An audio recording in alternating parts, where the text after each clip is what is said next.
Caribbean সাগরের মাঝখানে একটি ছোট্ট দ্বীপ, নাম লিটন সেন্ট জেমস আইল্যান্ড। দেখতে স্বর্গের মতো সুন্দর, কিন্তু বাস্তবে এটি ছিল আধুনিক ইতিহাসের সবচেয়ে ভয়ঙ্কর রহস্যের কেন্দ্র। এই দ্বীপের মালিক ছিলেন জেফ্রি এপস্টাইন, একজন ধনী ব্যবসায়ী, যার বন্ধুর তালিকায় ছিল বিশ্বের সবচেয়ে ক্ষমতাবান মানুষেরা: prince Andrew, Bill Clinton, Donald Trump, Elon Musk, Kimbal Musk, আরও অনেকেই। কিন্তু প্রশ্ন হলো, এই দ্বীপে আসলে কি ঘটত?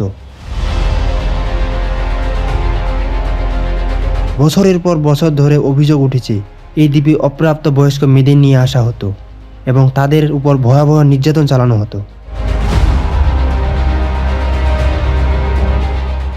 অনেক ভুক্তভোগী পরে সামনে এসে বলেন তাদের জোর করে দ্বীপে নেওয়া হয়েছিল এবং শক্তিশালী মানুষেরা যেখানে নিয়মিত যাতায়াত করত।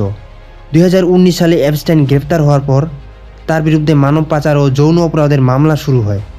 যখন তিনি কারাগারে রহস্যজনকভাবে মারা যান, এরপর প্রকাশ পেতে শুরু করে তথাকথিত এপস্টাইন ফাইলস, যেখানে রয়েছে হাজার হাজার নথি, সাক্ষ্য এবং প্রভাবশালী ব্যক্তিদের নামের উল্লেখ। এই নথিগুলো শুধু একজন অপরাধীর গল্প নয়, এটি দেখায় কীভাবে টাকা, ক্ষমতা আর রাজনৈতিক প্রভাব দীর্ঘ সময় সত্যকে চাপা দিতে পারে। আজও অনেক প্রশ্নের উত্তর অজানা। কারা ছিল এই নেটওয়ার্কের অংশ? কতজন ভুক্তভোগী ছিল? আর কত সত্য এখনও গোপনে রয়ে গেছে, যেটা আমাদের চোখের সামনে লুকিয়ে আছে? এই গোপন রহস্যের পর্দা এখনও পুরোপুরি ফাঁস হয় নাই। আপনারা সাথে থাকুন, পরবর্তী ভিডিওতে আমরা সেই রহস্যের আরও গভীর দিকে নামব।